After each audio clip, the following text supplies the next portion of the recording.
Kasus kematian Aditya Warman, Direktur Utama sekaligus Dewan Redaksi sebuah media online di Pangkal Pinang, Provinsi Kepulauan Bangka Belitung, memasuki babak baru.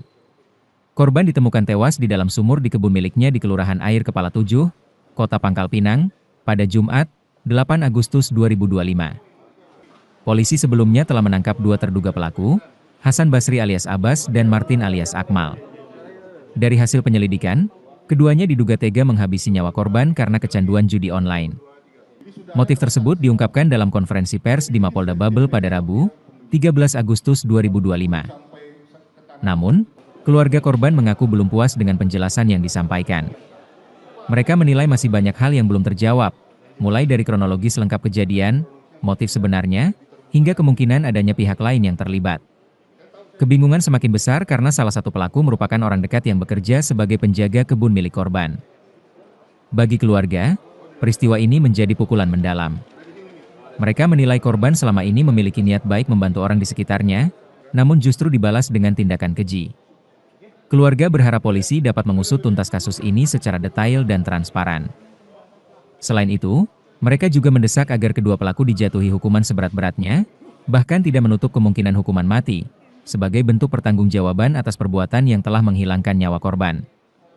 Kasus ini kini masih dalam proses penyidikan, sementara keluarga menanti keadilan ditegakkan sepenuhnya. Tentunya dari pihak keluarga belum puas ya, karena ini masih banyak pertanyaan-pertanyaan yang ingin kami ketahui, bagaimana kronologisnya, motifnya, kemudian orang-orang yang terkait atau yang terlibat di masalah ini, itu juga masih banyak pertanyaan kepada kami. Dan kami memahami kalau misalkan semuanya tidak bisa diungkapkan di sini, mungkin berdasarkan dari proses penyelidikan.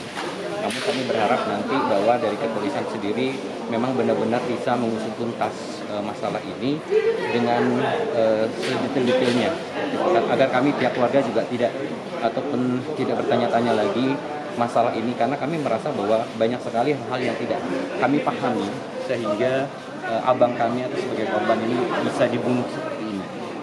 Nah, termasuk kronologisnya juga karena memang di kejadian itu memang yang ada cuma hanya korban dan para pelaku. Pihak keluarga sendiri tidak ada yang tahu melihat seperti apa. Jadi kami banyak sekali pertanyaan-pertanyaan yang harapannya bisa dijelaskan dalam konferensi pers ini.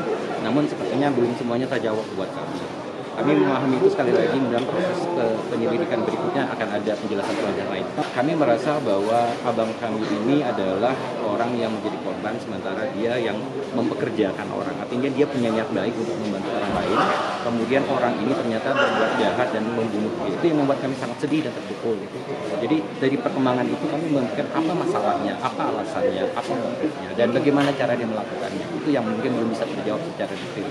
Ya tentunya kami berharap dia bisa dihukum mati ya. Artinya dia harus bertanggung jawab dengan perbuatan ini dengan hukuman mati, harapan kami seperti itu. Dan ini tidak bisa dibilang untuk salah satu, tapi kami berharap kedua-duanya.